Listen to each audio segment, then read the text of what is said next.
I'm going to ask you all to please rise.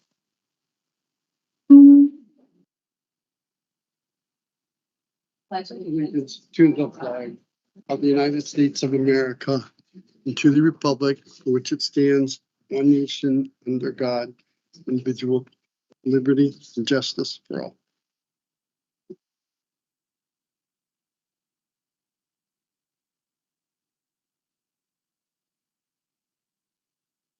We have no public participation for this morning. So we are going to let's jump right in. Okay. So we're going to do, and we are the board members, we do not have microphones. You need to really project your voices. I know Don and Kristen won't have any problem throwing your voice out there. I feel like I'm back in school and screaming over the auditorium, but when the commissioners report comes the agency and our staff members will be coming to the mic, so we'll hear them. So I'd like to take, I'm going to take a motion on item 3A, consideration for approval of material change to interdistrict school for arts and communications. And we, Dr. Hughes and Dr. Jenkins will.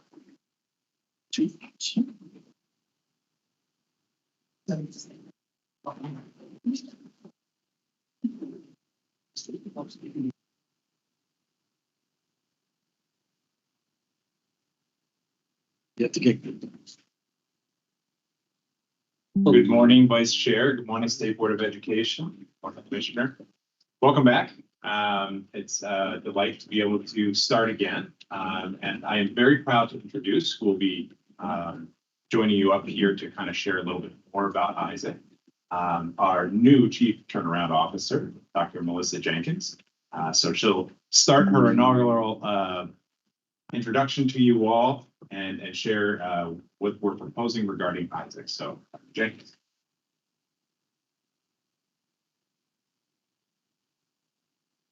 Greetings and thank you, Deputy Commissioner Hughes.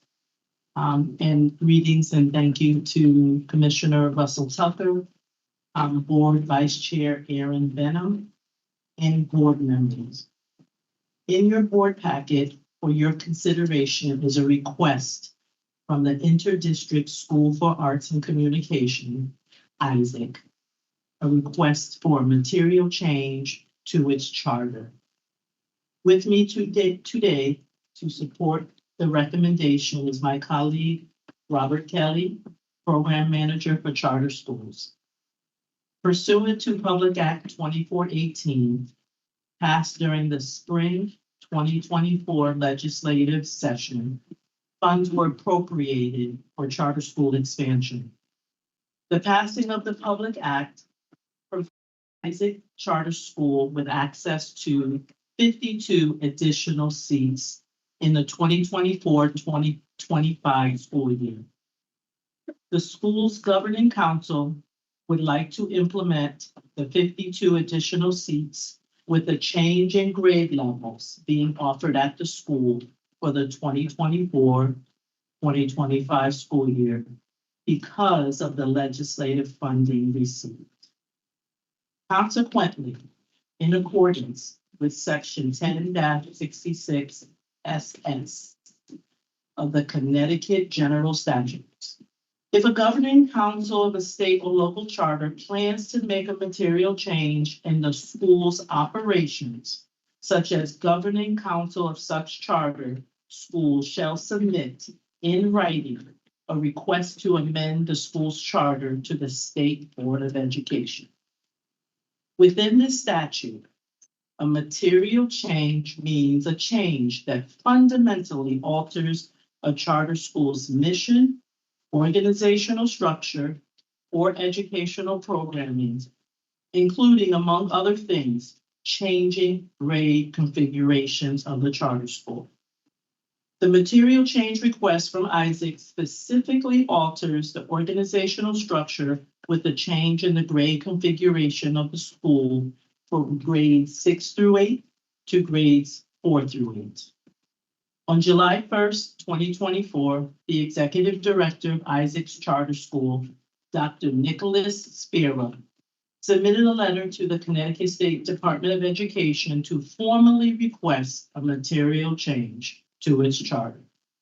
Dr. Spira stated in the letter that if Isaac's material change request is approved, then the school will expand its grade level configuration to serve grade 4 in 2024-2025 school year and grade 5 in the 2025-2026 school year. The additional 52 seats provided by the legislature increases Isaac's approved maximum enrollment from 276 seats to 328 seats in the 2024-2025 school year.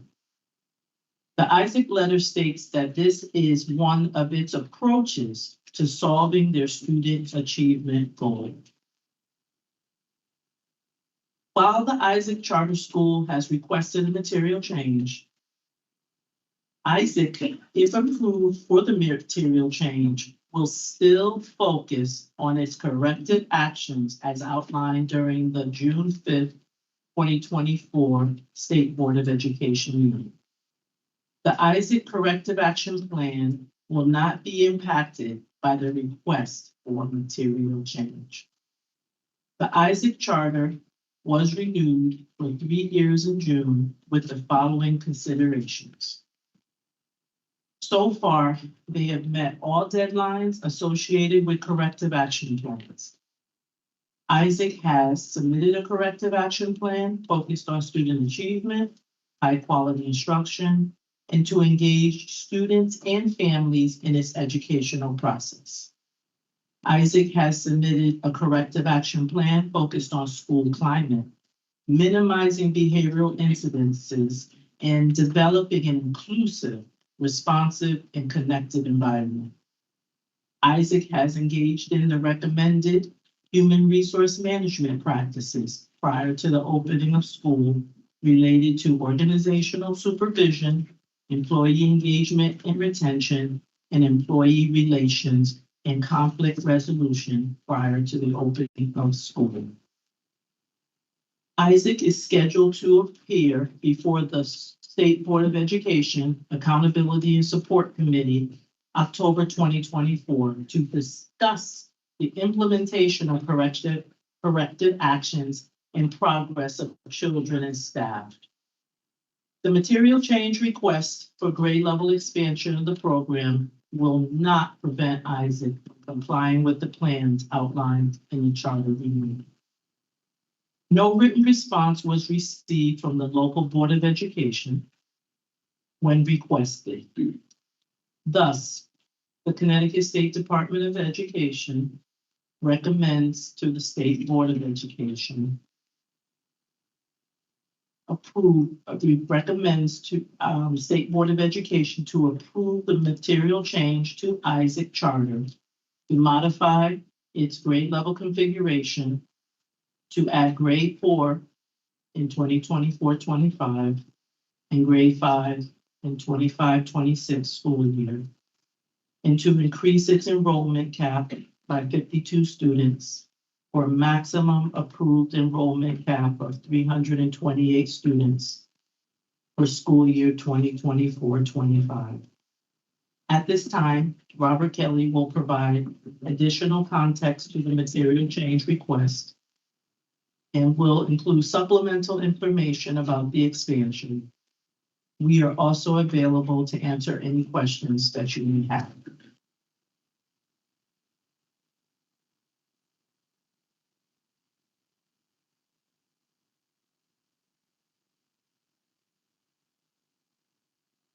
Thank you, Dr. Jenkins. Good morning to you all. As explained in the material change request, the additional 52 seats were allocated to Isaac by the Connecticut General Assembly during the 2024 legislative session through the passage of Public Act 2481. Any prior material change request made by Isaac to add new grades and additional seats was intended for the 25-26 school year, not for the 2024-25 school year.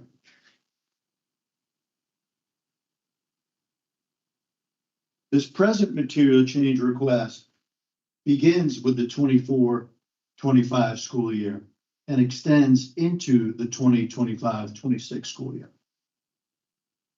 The material change request allows the school to increase its maximum approved enrollment to 328 seats and expand the school's grade configuration, adding grade 4 in the 2024-25 school year and grade 5 in the 2025-26 school year. Isaac indicates that the addition of grades 4 and 5 will help the school address its continued student academic achievement gap and grade level readiness of its students. As indicated in the request, the addition of the 2 lower grades with small class size will allow Isaac to provide interventions earlier to help prepare students to be at or above grade level prior to matriculation to high school. The school anticipates that these changes will help the school increase student achievement.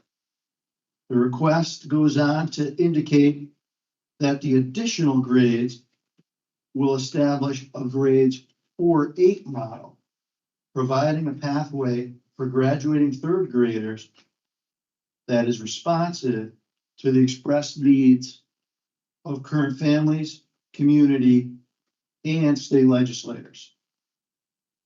The school is halfway through a school building project that will accommodate 2 grade 4 classes in the 2024-25 school year. And with additional build out during the summer of 2025, accommodate 2 grade 5 classes in the 2025-26 school year. The school indicates it has begun the process of writing curricula for the additional grades aligned to state standards with a vertical alignment to the school's existing 6-8 curricula. Isaac indicates that beginning with grade 4 and thereafter, grade 5 students will rotate each block for instruction in mathematics, ELA, including reading and writing, and science. Each morning will begin with a social emotional activity, which follows the model already in place for grade 6-8. The additional grades, once fully implemented, consist of 5 additional certified teachers. The school indicates the programming and curriculum will help the school ensure that the focus on grade level standards are met and for success in achieving on spring state testing.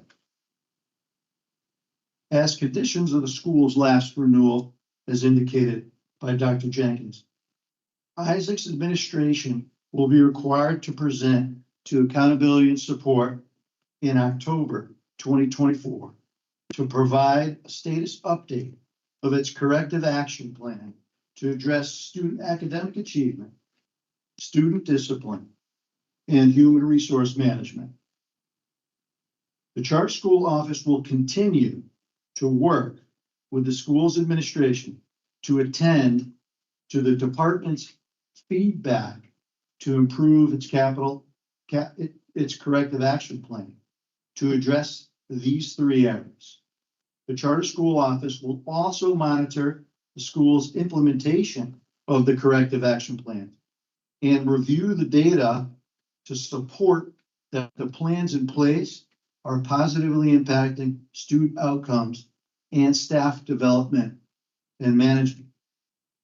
The school may also be called before this body, Accountability and Support of the State Board of Ed, to provide a second update in the spring of 2025 and bring forth an analysis of performance data and other metrics specified to each corrective action plan. That concludes our overview of the requests you have before you. We'd like to entertain any questions that you might have at this time. Thank you, Mr. Kelly and Dr. Jenkins.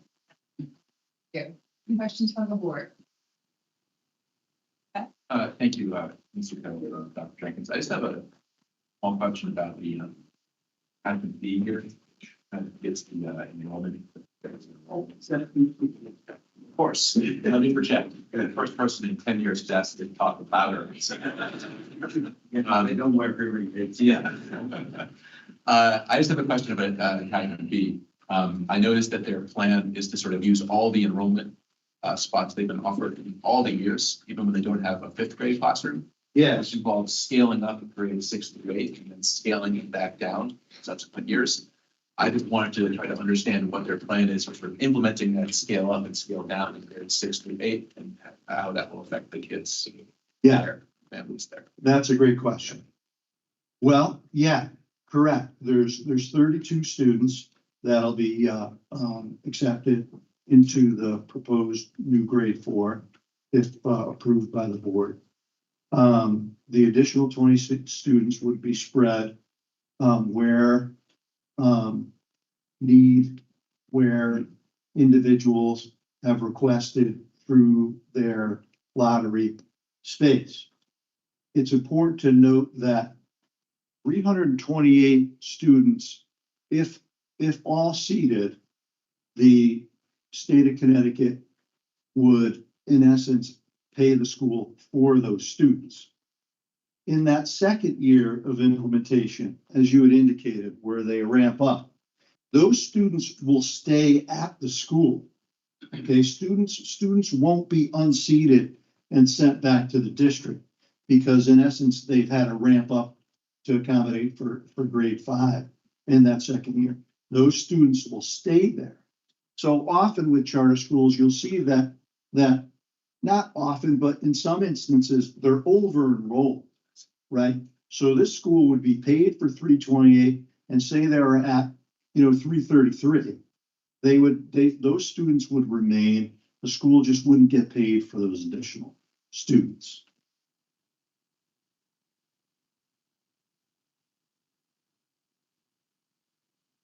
I understand what you just said about the funding. It looks from the chart that there's a planned attrition specifically from the 6th grade class to the 7th grade class and then the 7th grade class to the 8th grade class. But that only happens with those 2 classes and none of the subsequent classes. Is there an explanation for that planned attrition that's only occurring for those 2 classes through the programs? Yeah, and I think that the explanation is that for this request, rather than convolute the message from the school, they kept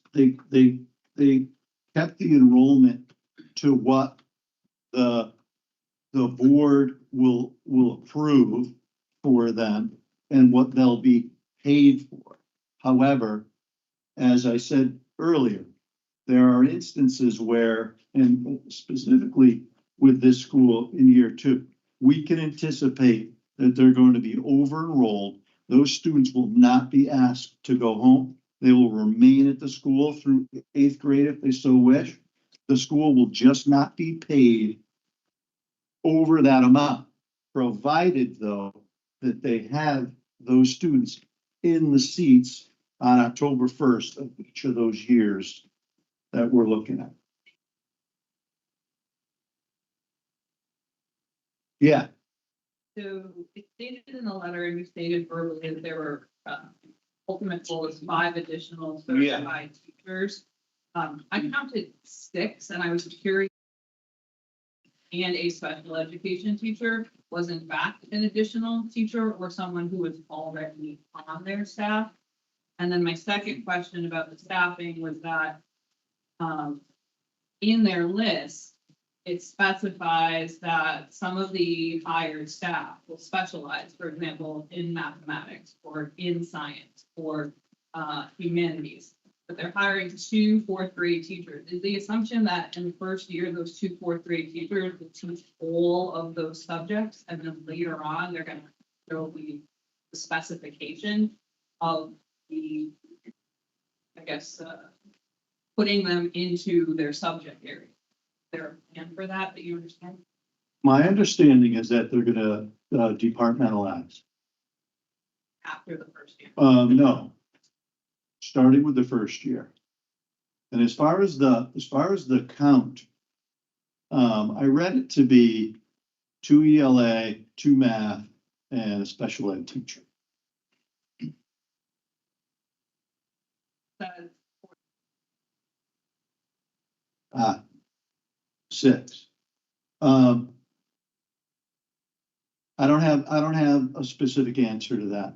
But so if you're understanding that the old fourth grade teachers who were hired to would be departmentalized, Yeah, how are they teaching the other students that are in other areas that are not departmentalized? through staff that's already there. Staff. Yes.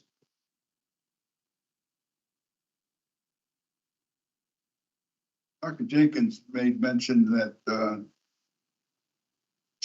UL have not received any response from the New London Superintendent's Office. Is Correct. that unusual or usual, or is there any reason why? When we provided an opportunity for Superintendent New London to respond via email, additionally, we provided the written request for feedback in person. And we were very thoughtful about monitoring that feedback and actually went to the mail room to make sure we didn't receive it in writing. And as of August 6th, we did not receive any written feedback from the superintendent of New London Public Schools. Is that usual practice? Dr. Jenkins, excuse me, we did get feedback though for our June meeting with their plan and their years, correct? I do recall we did hear from, and I'm wondering, Mr. Harris, if it's just because in June when we voted on their corrective plan and their years, we did hear, I believe, from the superintendent then, maybe it's just that it's just so soon that it was a month later, Yeah. not even a month later, and So the to your request. question around the, is it typical, right? Is it typical? Specifically for a material change, it differs by the entity, where, who, the community, so on and so forth. As you all know, through the renewal process, we will sometimes receive information from the local Board of Education superintendent, other times not. And to Vice Chair Benham's point, there's been a very short timeline between the renewal in June and at this point in time where they're requesting the material change. So I don't want to speak for the local superintendent, but I will say that it was a rapid request timeline here. So And we see if they're always notified, and the request a response, sometimes we do, sometimes we don't. Yeah. The superintendent was supportive of the schools. That's important. yes, yeah. Yes. That's, Other that was than that- where, Yes, you recall. that was where I was going. Yeah, I hear it. Any other questions? Okay, thank you for that presentation, and I'll call for a vote for item 3A, the consideration of approval of material change to ISIC in New London. Favor? Aye. Opposed? Motion carries. Bonnie? Oh, I'm sorry, Bonnie. That's okay. Yay! Thank you. Thank you.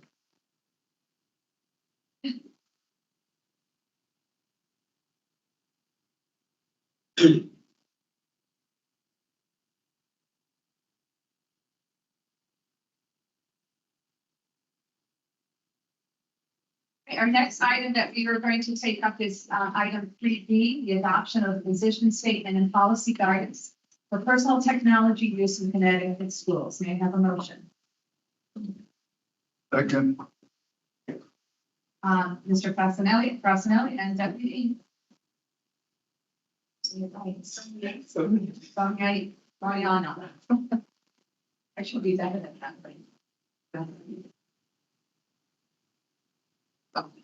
And I apologize as well, because it's not on our agenda, but we do have our two new student board members with us today. Shri Bala and Cynthia Messina, who will be officially sworn in our September meeting when we're back at home. But I do want to recognize that they are with us today for our retreat. So welcome. I see if I say it the full name right. Shirley B. Yes. Shirley, but she goes by Shri. Good surprise today. That I trust. Sitting here You looking know how at important it. that is. As a teacher, you got to spell I'll it do right. it by December. So welcome, girls. And we're so glad that you can be here with us for the night. Commissioner. Thank you very much. And I know it's unusual for us to have a board meeting in August, so thank you all very much for you being here for a special meeting, and certainly looking forward to our retreat. In introducing this topic, as you all know, the Governor Lamont is a staunch proponent of education as well as the health and well-being of our students. It is no secret that in the past legislative session publicly expressed concerns regarding the distraction in the classroom caused by personal technology, and specifically smartphones. His leadership vision and commitment resulted in his direction to the Connecticut State Department of Education to develop the guidance that is being presented to you, to the board today for adoption. This comprehensive policy guidance aims to foster environments where students can thrive both socially and academically.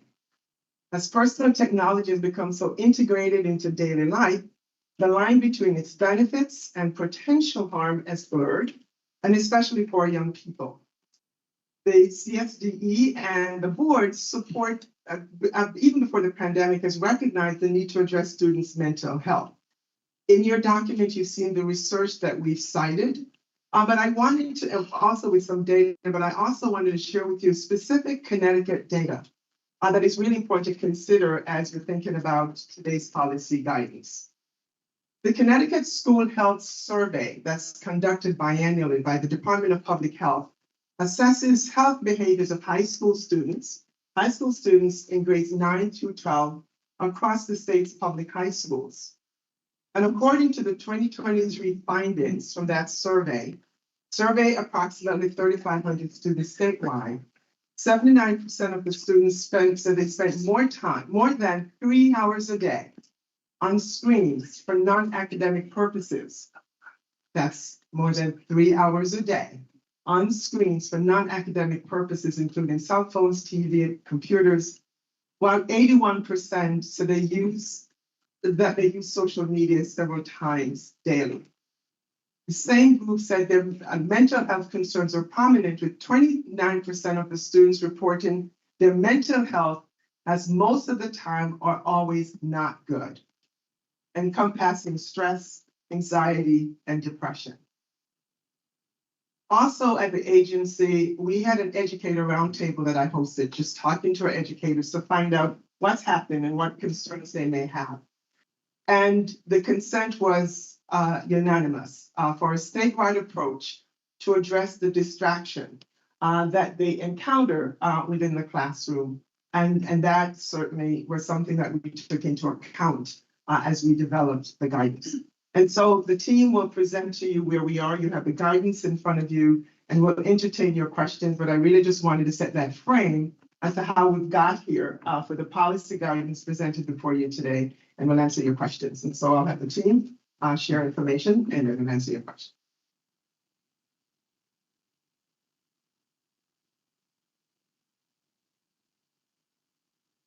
Morning, Vice Chair, State Board of Ed member, Commissioner Russell Tucker. In your packet, you will find a draft version of the State Board's position statement and policy guidance that you will take action on today. The guidance can be utilized by districts as a framework when creating their own policy on personal technology use. The position statement starts with a reference to the State Board of Ed's comprehensive plan for the 2023-2028 years, with a focus on the priority that speaks to creating learning spaces that are safe, compassionate, and culturally responsive, that are designed to support academic, physical, and social well-being of all learners. It then proceeds to discuss how technology can be utilized in a thoughtful and intentional way to personalize and accelerate learning. However, as the commissioner stated with her data, we wanted to draw a focus to the United States Attorney General's advisory on social media and youth mental health and the concerns associated with that. Given the risks and negative impact on learning and mental health, local and regional boards of education, in collaboration with school leaders, educators, families, and students, should develop and enact a district-wide personal technology use in schools policy, inclusive of cell phones and concurrent and emerging technologies. And therefore, the board strongly recommends that such policy restrict the use of cell phones during the school day to ensure student engagement in learning, support emotional well-being, and strengthen students' interpersonal skills, peer interaction, and social communication.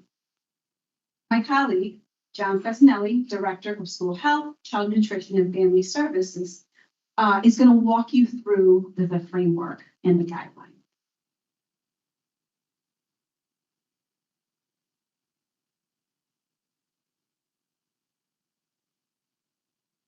Thank you, Commissioner and Deputy Commissioner. Good morning, everyone. Just to set the stage a little bit with some of the evidence around the use of technologies in schools. You'll see in the Commissioner's memo to the board, we outlined a recent study that found that cell phone during school use is ubiquitous. In fact, what we discovered was that 97% of students reported that they were using their cell phones during the school day for a median time of 43 minutes. They reported receiving a median of 237 notifications during the school day, per day, 25% of those being received during the school day. That's each student 60 different notifications during the school day. So as we talk about distraction in the classroom and distraction during the school day, keep that in mind. We also referenced a study that was done actually in Europe around the use of technology. So this guidance does not say that there shouldn't be technology use in the classroom. There's certainly an important use of school issue technology in the classroom for different items. Particularly, we point out a study that was done in mathematics students, but it showed that students who had cell phones in the classroom while they were using their digital devices to do their math, right? So their devices in front of them, they're doing math, they got cell phones on the side, they were very likely to be distracted by those cell phones. The only thing that helped is getting the cell phone away from the student. Even if they were compacts that happened between the student and the teacher, if they were classroom rules, or if there was guidance around the appropriate use of technology. The only thing that really mattered in that study, in that assessment, was removing the cell phones from those classes. So if you're following along, I'm moving to page 2 of the guidance called Policy Guidance. So again, the guidance emphasizes creating engaging spaces to mitigate the negative effects of cell phone use in the classroom. We highlight specific recommendations for different grade bands from elementary school, middle school, and high school. We also have specific recommendations for all of those in the school community. We talk about recommendations and considerations for school boards and superintendents who are developing these policies, for school leaders and educators around implementing these policies and working with families. We talk about working with families and students, certainly. And then we talk about the work of the department, that the department through the board is going to continue to do some of this work. And also the work of educator prep programs who have a role in preparing teachers for the appropriate use and the important use of digital technology in the classroom and digital citizenship. So when we talk about what we're trying to get at with the elementary, middle, and high school, in elementary school, the policy should focus on removing cell phones from the classroom to maximize social interaction. So our focus in the elementary school in drafting this was that we want to make sure that those younger grades are developing social skills, they're interacting with each other, they're engaged in activity in which they interact with each other's peers, they're developing interpersonal skills, they're learning about social communication, they're talking about give and take. So that's the important part of removing the cell phones in elementary classes. In middle school, it's a little different. We know that we want to lessen the impact that social media and cell phones have on students, right? This is the time when they're starting to recognize their own place in the world. They're thinking about their own self-worth. They're looking at social acceptance. They're looking at social pressures and limiting the impact of social media, negative impact of social media and cell phone use on that is what we're getting at. We also know that in that age group from age 10 to 14, students go from 43% of students have cell phones at age 10, and then by age 14, over 90% have those smartphones. So this is a group where they're susceptible to social media, they're susceptible to negative messages, and they're handed a smartphone without a lot of guidance. And then in high school, what we want to focus on a balance, right? Students need to be able to use technology appropriately. They need to understand how to restrict the urge to pick up their cell phone every couple of minutes. But at the same time, we're preparing them for life after high school, where they have to sort of regulate their own use of these the cell phones and social media. So specifically, if you look at page 3, we talk about responsibilities of local boards of education. In all of these, you'll see the importance of engaging everyone in the school community. Superintendents, local boards of education, building managers, principals, assistant principals, educators, every adult in the building, families certainly, and students, right? Everybody has a role in this. And so you'll see that throughout the document.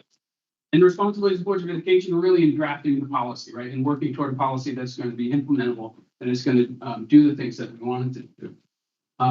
Including whether there are associated regulations, right? In addition to a district-wide policy is what we're advocating for. There's specific regulations for implementation. We talked about age-appropriate segments, what I just talked about. Inclusion of some of this language in the code of conduct, right? What are the expectations of students? They should be also so that students understand what's expected of them in the code of conduct. Embedding personal technology use within a broader digital education strategy. We're talking about digital learning. We're talking about digital citizenship. All of that can exist in a global policy that also talks about the restriction of cell phones. Again, assisting families with the healthy use of technology, right? Families are struggling to see, what types of things that they can do to support their child's healthy relationship with technology. That's an important piece.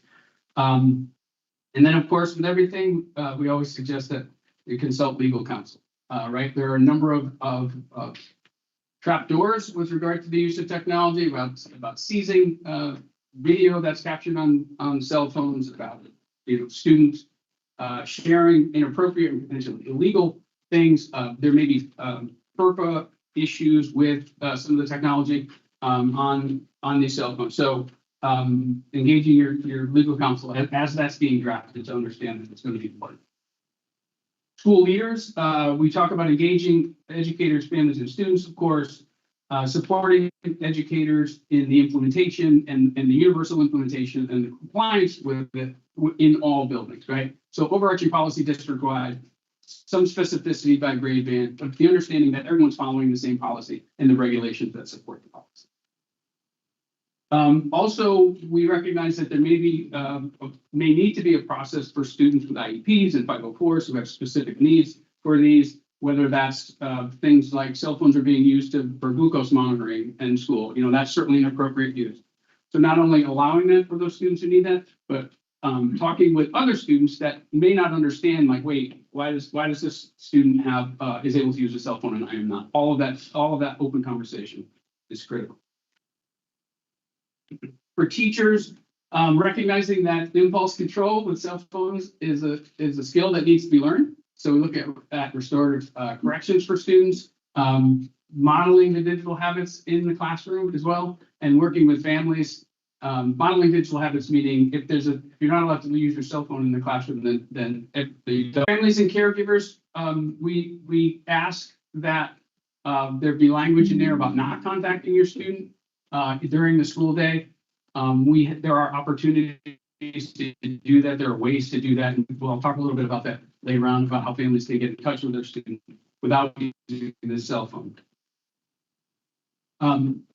And then modeling a healthy relationship with social media. So the devices have parental control, age-appropriate parental controls, where they can set the time in which a student can use their cell phone, a limited number of times, limited access to websites, that can be controlled, that students can just dial family members or text family members or dial 911 and restrict access to social media that some younger students may not be developmentally ready for.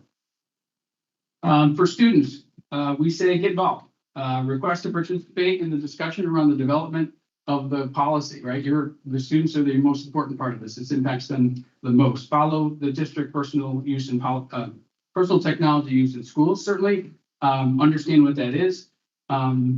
Encourage peers to use technology and social media appropriately, right? So if students are accessing technology all day, we want to think about how we can get, particularly high school students, to restrict the lure of answering that buzz every time it goes off for different reasons, inside and outside of school, to be honest with you.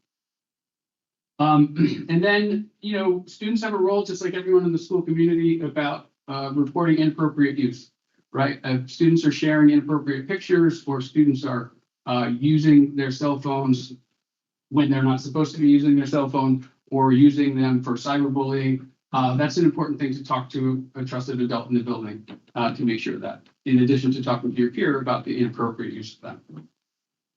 For educator preparation programs, we talk about making sure there are conversations around working around developing our new educators, around implementing policies and understanding digital media and its appropriate use in the classroom. We talk about asking our higher education partners to continue to invest in emerging research around the use of technology. The research that we suggest, that we referenced today, and there's quite a lot of it, is changing all the time. New studies are coming out all the time around the use of cell phones. So we encourage our higher ed partners to continue to help us with that information so that we can work with districts to continue to make sure that their policies are updated with emerging technologies. When things go from cell phone to smartphone to smartwatch, wherever it goes next, we want to be able to make sure that these policies address that. And then the department has a role, obviously, too, right? And we're going to be developing a K-12 curricula for digital citizenship, media literacy, and responsible use of technology and social media. We will be providing professional learning in this area. We'll continue to research nationally and with our state partners and local partners around what guidance and resources may be out there to support the implementation of these policies. And again, coordinating on the state level with our policymakers, legislators, and others around support for what the board is putting forward in this position statement around the restriction of cell phones in schools. We also, I'm on page 6 now, we also included some sample policies. I want to acknowledge our partners at the Connecticut Association of Boards of Education. Julie Goller is with us today, as is Sheila McKay. I want to acknowledge them, and Patrice McCarthy, who really started this work in 2019 with their own policy guidance that's included as a reference in the policy guidance. We selected 3 different schools to highlight here. There are many more. We selected these 3 school districts mostly because they followed where we wanted to highlight with regard to specificity around language for each grade band. So you'll see there that there are elementary school, middle school, and high school different requirements for each. And then in the Lisbon school, you'll notice that if they don't have a high school, they go to a regional high school. So that's there to highlight that Lisbon is focusing on their students. However, students will need to be acclimated to a regional high school that may have different cell phone and digital media policies in that classroom. So again, in the elementary schools, these we're wanting to focus on social skills. In middle schools, we're talking about developing their own sense of self-worth. And in high school, we're talking about balance, right? Talking about balance with the use of technology. And in particular, I just want to point out in high school, under Torrington in the high school, the last statement talks about, at no time will students be obligated to possess or own personal electronic device to meet their educational needs, right? That's an important consideration, because if we're using personal devices for educational purposes, it becomes an equity issue for us. All students don't have the technology, they don't have the broadband, they don't have the access to all of that. So in schools, we need to be conscious of the fact that there is a problem if kids are asked to use their cell phone to do work. So that's why we like to rely on school issued devices. We know that there may be some concerns about families' access to their students. We are working on providing some guidance on that. What I will say is that most classrooms still have a cell phone on the wall. Most teachers still are able to access that cell phone. There are been voiced some concerns around safety. So please know that we worked with the Department of Emergency Services and Public Protection, who work with us on the school safety and security plans. They have every school has a school safety and security plan that includes communication processes and emergency. There are those phones that are on the walls. They also very often have walkie-talkies. They're in contact with EMS. So during emergency, there are certainly opportunities for the school and EMS to be in communication when necessary and not burdened by 1,000 cell phones pinging the local tower and information going out that may be inaccurate and also blocking the possibility of the important communication coming to and from law enforcement, emergency responders, and schools. It's also an opportunity to for our schools to think about their infrastructure of communication, right? So we want to make sure that districts are looking at if I'm a parent and I'm calling the school, if I'm not going to be calling my student now, if I'm calling the school, do I have to press 17 buttons to get to the main office? Like, let's see if we can streamline. I can get to the main office quickly in what I believe as a parent might be an emergency. So there's an opportunity to hone those. As we remove cell phones from that equation, right? We're thinking, okay, this is the next option we need to do. Lastly, there are a number of references in that in our document, and there is another page in your packet that we will be adding to the resources. There, in conversations with our partners, CAVE, CAPS, CAS, our teachers unions, and others. One of the pieces of feedback that came is like there's legislation in Connecticut that should be included that either references cell phones or may have an impact. And one of those is the development of school climate plans that's required by district, right? So this is all part of a school environment. Therefore, school climate plans, school climate policies are all there should be cell phone policy discussed within those documents. Another new legislation that came out in 2023 was a requirement that in grades pre-K and K, that play-based learning be incorporated in the school day. And also that play-based learning is optional for grades 1 through 5. So the language in the legislation specifically says that this time be predominantly free of the use of mobile electronic devices. So this is play-based learning. For those who may not be familiar with it, include all of those things you think about that you did in kindergarten. Working with sand and water and Play-Doh to teach shapes and colors, role-playing different scenarios using puppets to tell stories, drawing and painting, those kinds of things. So that's again a requirement in pre-K to K, and that cell phones are not part of that structure. And then finally, I'll just end with we are working with the University of Connecticut, thanks to Ajit Gopalakrishnan. We're funding a study that our university partners are looking at 4 specific school systems. They're looking at one school. They're going to be using Yonder pouches, which are those pouches that deaden the cell phone. You put it in and lock for the day. Another school, the intervention will be an 8-week digital literacy curriculum. The third school will have both. And the 4th school will be a control group with no intervention. So that will be coming up in the next year. So that will provide some more Connecticut-specific information on the implementation of these policies and the efficacy of these policies.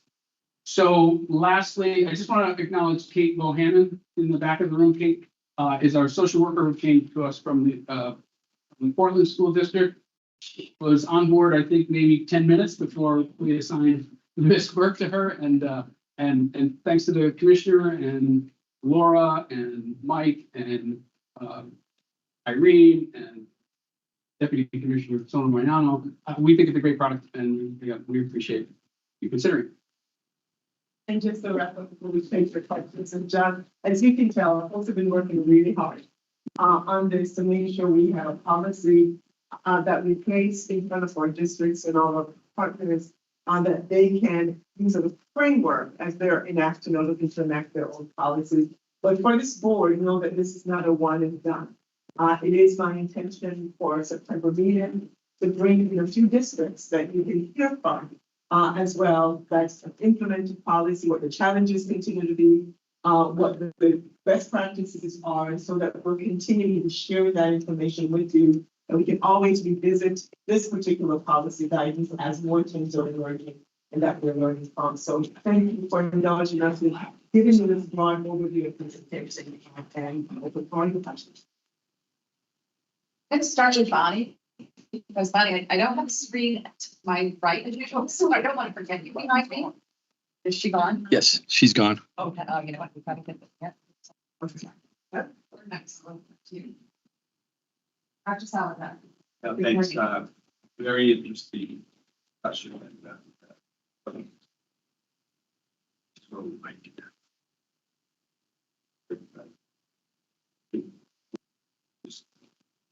The policy versus mandate. I'm guessing parent in any school district making you do this, no choice versus recommending this. That then means to put on the violation. It also includes smart matching violation.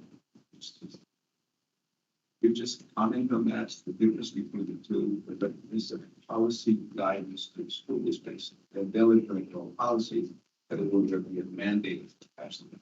So right now, the legislature is the one that provides mandates for district. This is not a legislative mandate.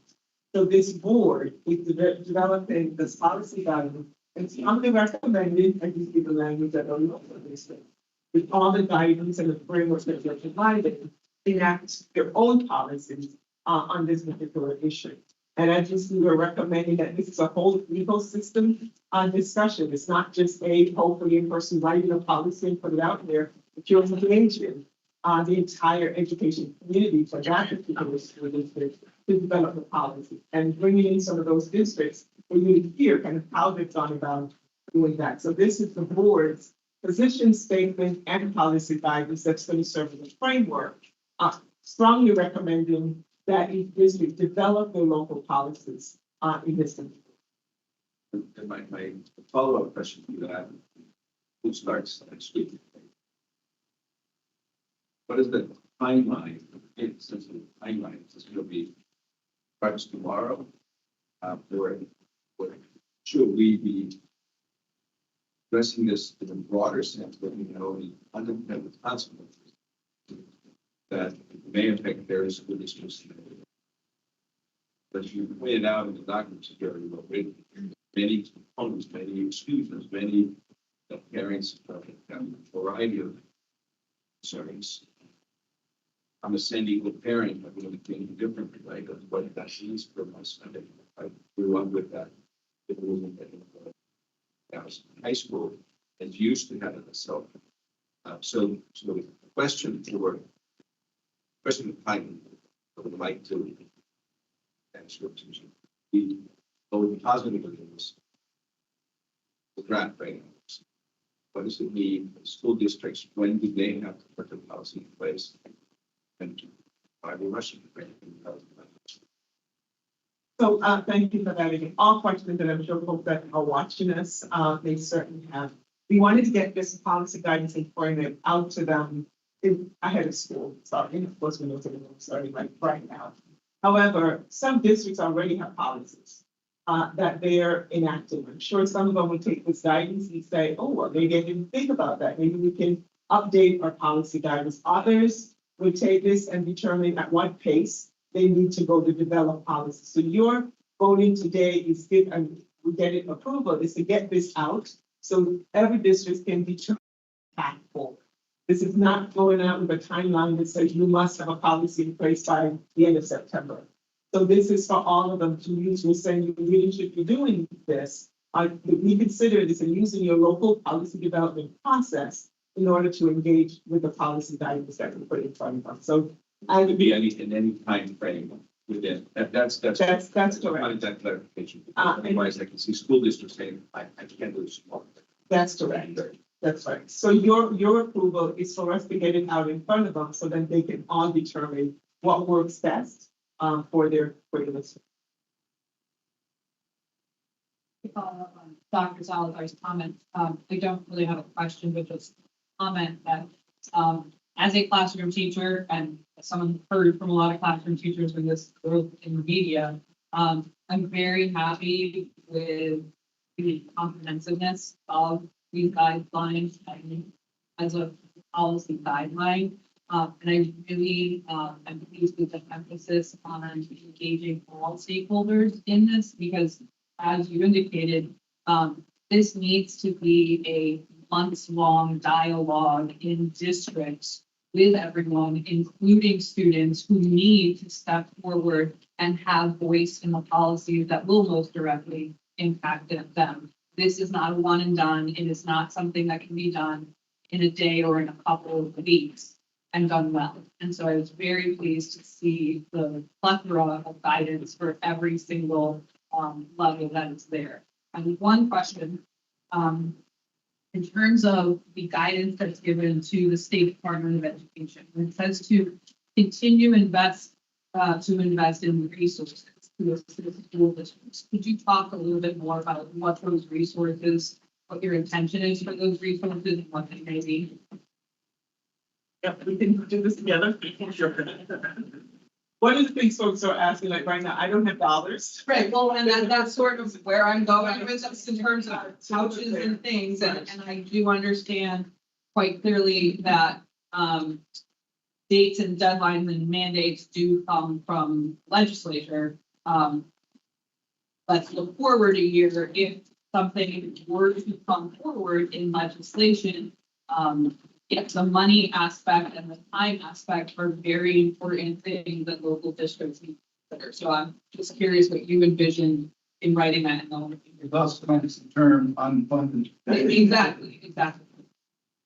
Thanks for the question. Yeah, I think a number of different things come to mind. One, I think we're going to be looking into whether there are federal resources to support this, right? So districts get Title I monies and Title IV monies. We're looking into whether those funds can be used for different purposes, whether they can be used to purchase digital devices so that students don't have to classrooms don't have to rely on students' personal cell phones to use in the classroom, right?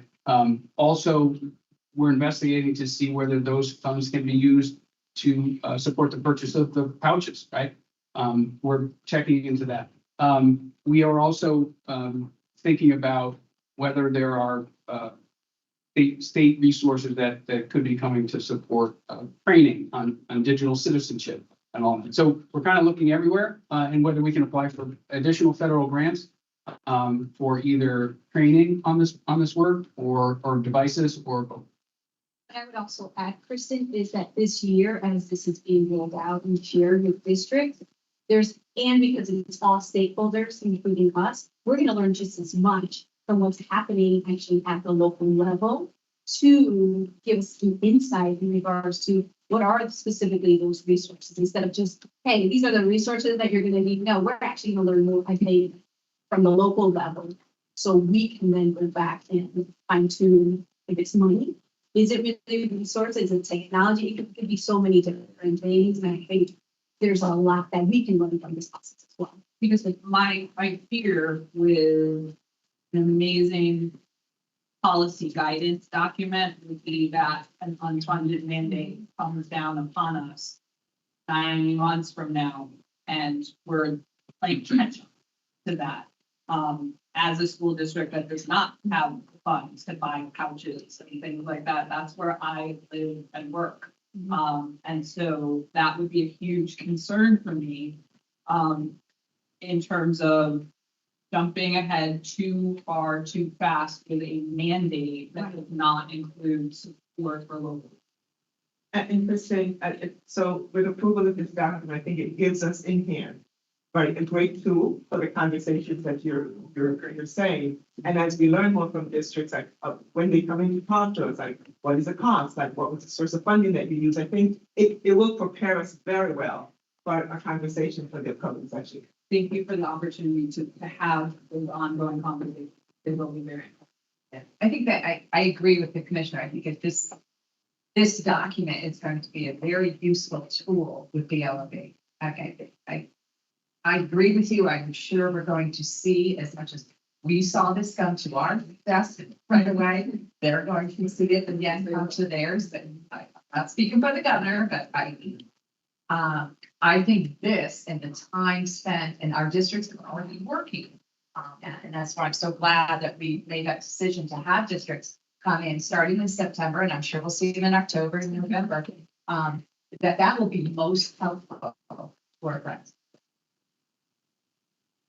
Mr. Harris. You know, and also to include, see, as a former educator, if that exists, Never. you know, I'm happy to see that this practice finally being addressed. But where I think you're going to get the most pushback is going to be from parents. I agree. And as a parent, you know, with all the stuff that goes on in this world, you know, what my son, my daughter will not have access to a phone, so I can't find out if they're okay. So, and I agree with that. you know, that's coming. To talk about Dr. Salazar mentioning Sandy Hook, I was in the classroom at that time, and cell phones were just about in there. I was at the middle school level, and I did have students. They increased greatly after that. And it was a lot of work that our district and our school had to work with the parents, especially when we got into the mandated lockdown drills and things that we weren't sure, are they real, are they not? Really working with the parents, explaining to them that you are actually putting your child in danger, and every child around them in danger by trying this constant contact, and how important. The students picked it up very well. And, you know, especially, you know, unfortunately, Connecticut students pick that up in a very awful manner, very well. But I agree with you. It's the parent who is so used to that. I want to make sure my student is safe, or they don't feel safe. That I think districts have to do everything possible to make sure that every child has someone in that building, whether it be a teacher, a secretary, a custodian, someone that they trust in that building to go to if they feel the need that they're not safe. And as a former administrator, you know, it's like kids hide things. They're gonna hide that phone. They are. They'll put it somewhere where you can't find it. They'll know where it is. You know, they're not gonna turn that phone in. Right. It becomes a major discipline issue. And we don't want to see that happen. No. And we've got our students who will weigh in, but that will be the beauty of the sports continued discourse, because you'll be hearing from districts who have tackled those questions and are working on solutions, and they'll tell us how they tackle it. So I just wanted to share my perspective as a student. So I read through the plan, and I think that the plan for the elementary schoolers and the middle schoolers, which predominantly involves removing cell phones from the classroom or school day completely, is reasonable, as they have less independence and responsibilities that would require them to use a phone. However, if these plans are implemented in high schools, I think that the main focus should be to restrict phone access during instructional time during class. So I've actually had some classes where teachers have required us to keep our phones stowed away at all times, or had us place our phones in pouches or up on the wall. And it can really enhance the learning experience and the discussions in class. However, outside of instructional time, such as in between classes or during periods like lunch or study hall, I believe that students should be allowed to access their phones, because there's a lot of planning that goes on throughout the day for high schoolers. And I believe that taking students' phones away for the entire day as they enter the school, like in the Torrington Public Schools plan, is somewhat unreasonable, because high schoolers are often more independent than students in elementary or middle schools, and often have campus commitments like jobs, sports, or other extracurricular activities. And after-school activities and events can come up unexpectedly, and you may need to figure out the logistics for your work shift, for example. They may ask you to stay later. Or your mom may text you midday that your siblings need to be driven somewhere after school. And she may say, don't make any plans after school. I need you to do this. And you need to know that so that you don't make any plans in advance. It was very hard to plan those things without access to a cell phone, and having to do so would only increase the stress and anxiety for both parents and students. And I know that somebody mentioned that there are landlines and things like that in certain classrooms that students can use to contact their parents. But oftentimes, students don't have the time to stay after class and just use those phones. Or, for example, their parent may be at work. The parent may not be able to pick up the phone immediately. Or the student may be sharing sensitive information that they don't want others around them to hear, which was what would happen if they're using a landline in a classroom or in a nurse's office. And I think that private communication between parents and students is essential. So thank you, Sophia. I've been thinking about the districts that we're inviting, maybe one of them is Georgia. It'd be interesting to hear student response as well, right, to the policy that's been. So thank you. Thank you. Thanks to everybody for comments on this. By providing perspectives, thanks to the staff for the detailed report. I just have a couple of things to say following up on those others have said. One, I'm as a parent of current in public schools. I think that the concerns some have raised that we will get pushback from parents are valid. Prevent safety, I think it's important to keep that in mind. I'm not convinced that having more cell phones in schools makes them more safe as for the presentation. So we want to explain that and sort of refine policies. I also think we should underestimate the degree to which there'll be strong support from parents on this subject. I certainly, as a parent, would strongly support it. Schools have a special role to play here compared to other actors in the system because they help parents coordinate. My children want phones less when they're receiving fewer texts during the day from their friends. The schools can help minimize that by taking the phones out of the hands of their friends. That help parents who maybe don't want their kids to be on their phone as much. Implement that policy more effectively and less painfully at home, right? And so the schools play this very special coordinated role that other actors do not play. And I think emphasizing how they can support parents support, that's what I see as being a big draw from these policies. As far as the State Department of Education is concerned, it seems as though our role appropriately, maybe solely for now, is about sort of aggregation and dissemination of evidence and best practices in this domain. With that respect, I guess I have two comments. One is just that I think this is a great draft report. Thank you for putting it together. The one part that I felt a little confused by, and this is at least in the written text, was just about what the specific recommendations were for the different grades as far as, okay, are we trying to take the phones out of the classrooms or out of the schools? That feels like something where I think the sentiment of these policies should differ by grade is a good one. And I felt your presentation was fairly clear, but the written text, as a reader, I was struggling to figure out a little bit what I should be taking away from it. So that might be just a case of adding clarity with respect to the schools.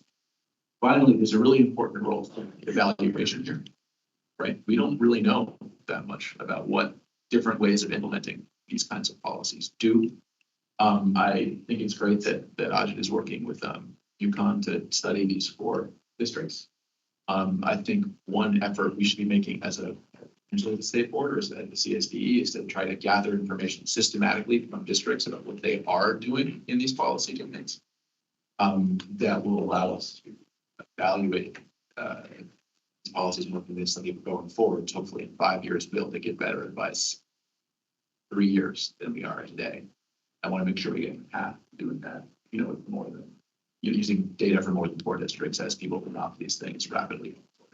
Thank you. Sorry for the No, thank you for that. The one thing I should add as well, I'd like to, is that we intend to, about September, we'll talk about the right time to actually do a survey of our district so we can get from everyone exactly where they are. And I think that will set us up for some of we those. should ask about what history they've had with it as well. Evaluation. Comments. Great. I think student buy-in is so important because it was mentioned in the plan. I think the student buy-in aspect is so important because it was mentioned in the high school section of there is going to be independence for the students. Really, the whole point of high school is to prepare them for life after that. And a looming policy of taking everyone's phones away, or like just because the teacher tells you to do so and your behavior itself doesn't change, really doesn't set them up for sustainable success as they matriculate into the workforce or whatever they end up doing after high school. So I think the the student aspect of it is really, really important, whether that's presentations which students don't usually want to listen to, or we could explore different kinds of interactive ways of getting students really buy in, and really fundamentally changing their behavior is how this like prolongs and sustains after high school, because the goal of these policies is so that these students post high school really don't depend on their phones, and they learn that balance between their cell phone and whatever work they're doing. So I think the buy-in aspect is how this becomes sustainable. And once students buy in, I can say from experience that once the student really commits to it, the parents themselves kind of follow suit and fall in line. I think if you have a lot of pushback from these students themselves, the parents will follow the same suit. So I think it starts with the student, and then from there, parents will more accept the policy because they know Connecticut's history and how parents have a lot of concerns about really working with the students and targeting in ways that work with them, how we can distribute information in an interactive manner. I think that's how we can make this happen and really set students up for success. And I think there is also like a socioeconomic factor in this. So students who come from backgrounds where they kind of, or their families are dependent on them and they have all these responsibilities, kind of taking away the phone from them. It adds another equity in the education system because each student's situation is so unique. And I think those are all things that we can continue to address. It is not a one-size-fits-all model for anything in education. This is just another example of that. So those are all complicating factors, but I think for now, putting this out there just starts the conversations, and 504 IEP plans and really interactions with school administrators will allow them to personalize these recommendations to the students' unique background, and making sure that administrators take the time to do that instead of just saying everyone doesn't have their phone. Knowing each student's unique scenario would be really, really helpful. Just a little technical proofreading thing here. On the third page under students, I think we want to limit the frequency with which, not in which, they check their phone.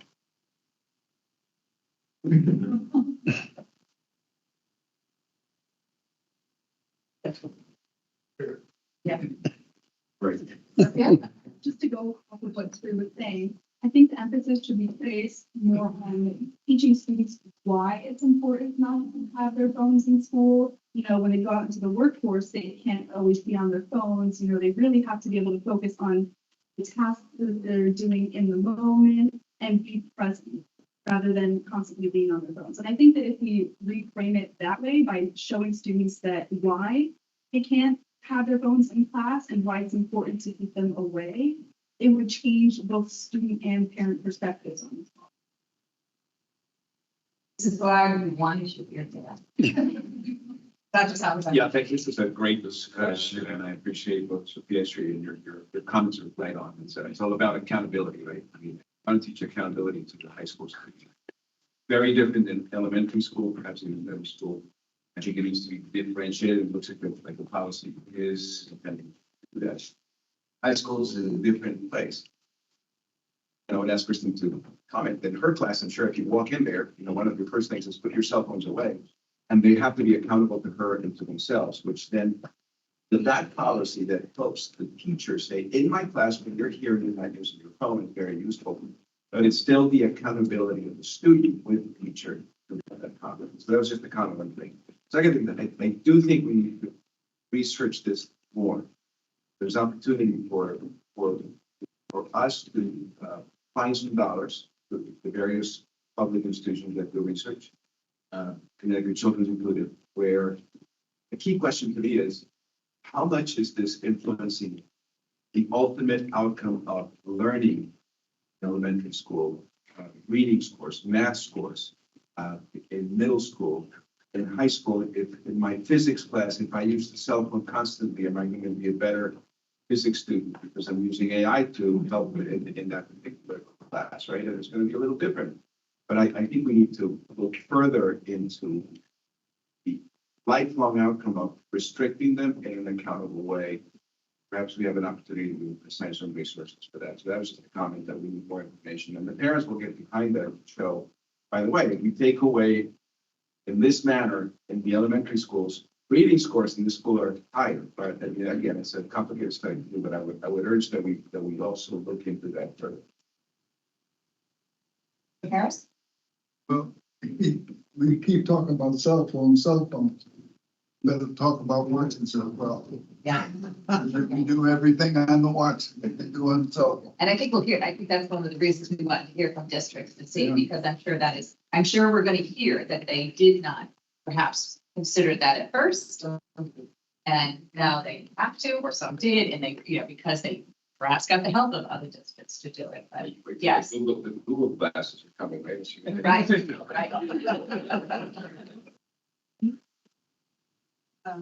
But Dr. Salazar's comments are really on point. Specifically, I am in a large group nationwide of AP physics teachers, and in this topic about cell phones in class is regularly discussed about my district just banned cell phones in class, and now I cannot do the things that I would normally do instructional wise with my students, because I ask my students to take videos and we analyze the videos to do the physics lab and all of these kinds of things. And so, yes, my kids walk into my classroom, they can park their phones in the pouch.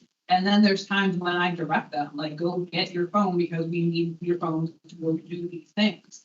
And so I appreciate the flexibility that's here in these policy guidance, not only for grade level, but understanding that there are actually legitimate educational purposes for which educators use a phone all the time with our students.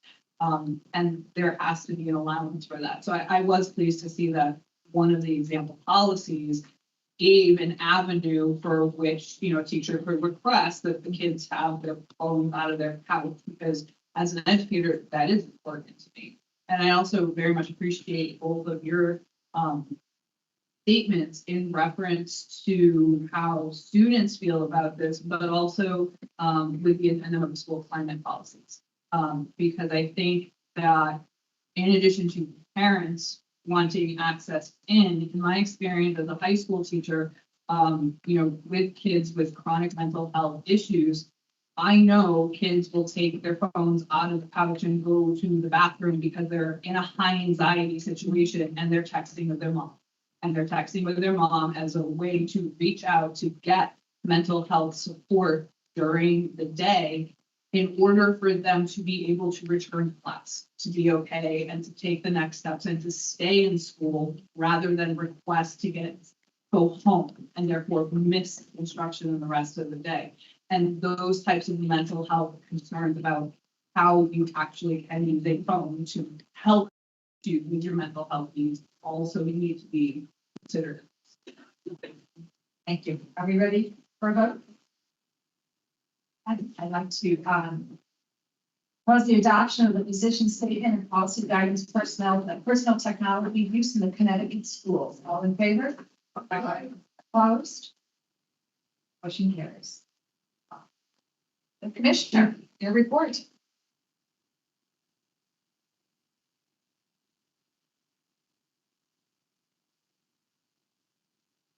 So very quickly, because we're back together again, but my commitment to you and a board meeting is to just keep you posted as to what is occurring with our work with the Hartford Public Schools. And so I just want to quickly just let you know that, of course, that in June, we voted to authorize the agency to undertake an extensive review of the Hartford Public School system fiscal processes.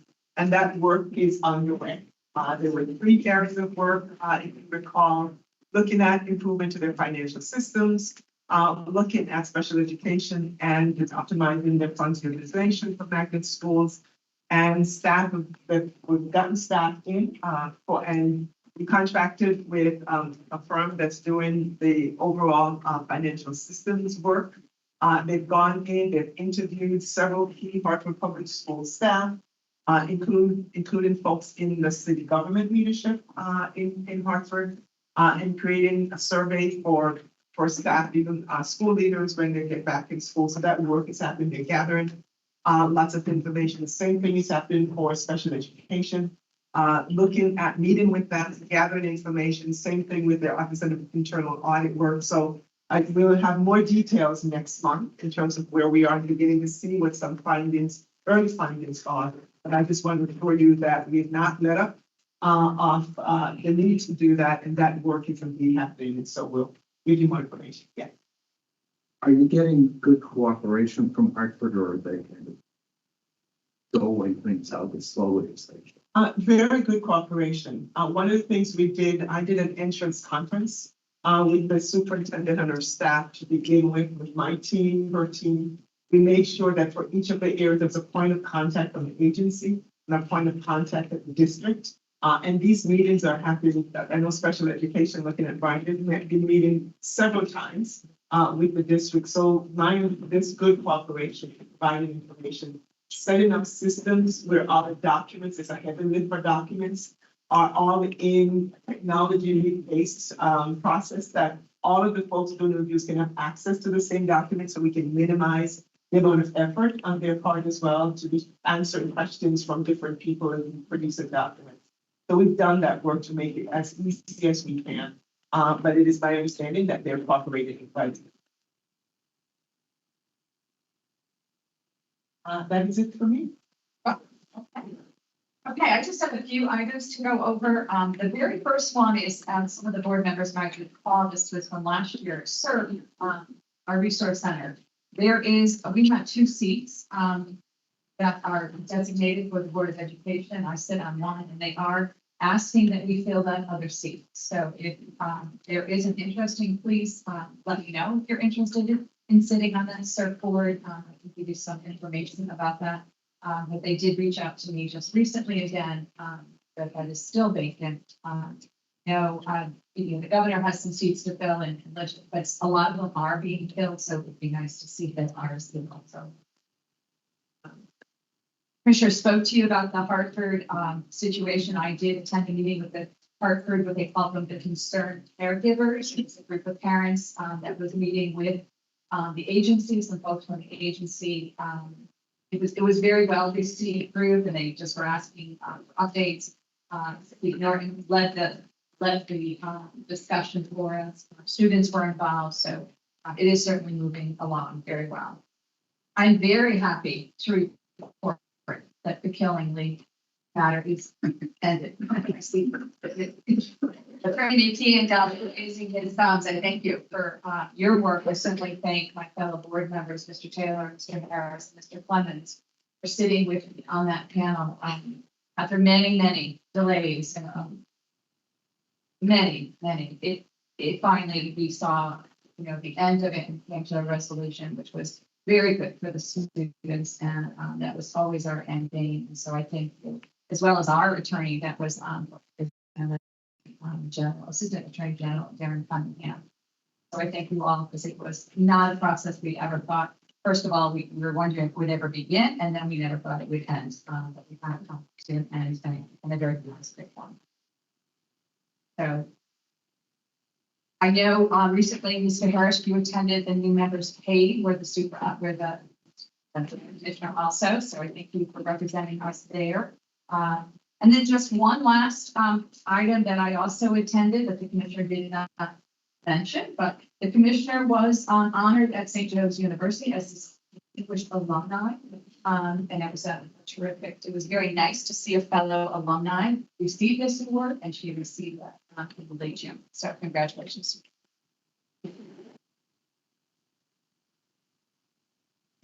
And I will take a motion to adjourn.